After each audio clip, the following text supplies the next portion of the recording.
Welcome to the Kent Lapp Podcast. Sugar abuse is the world's least discussed and most widespread addiction. It is one of the hardest of all habits to kick. As with all stimulants, ingestion of sugar is followed by a brief euphoric rush, which is itself followed by depression and guilt. Sugar addiction rarely occurs alone as a syndrome. Mixed addictions, for example, sugar and caffeine, are more common.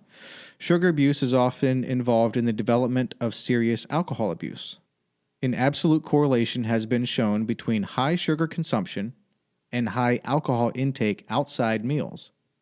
After alcohol and tobacco, sugar is the most damaging, addictive substance consumed by human beings. You know, it's funny to hear you read that. Nothing about what you just read surprised me. It all resonated with me. I've gone off of sugar. I know how bad it is. I know how addicted I was and probably am to sugar. But yet the penny didn't drop for me until you just read that now. The distortion and dehumanizing of human institutions and human lives caused by crack cocaine today is nothing compared with what the European desire for sugar did in the 17th and 18th centuries.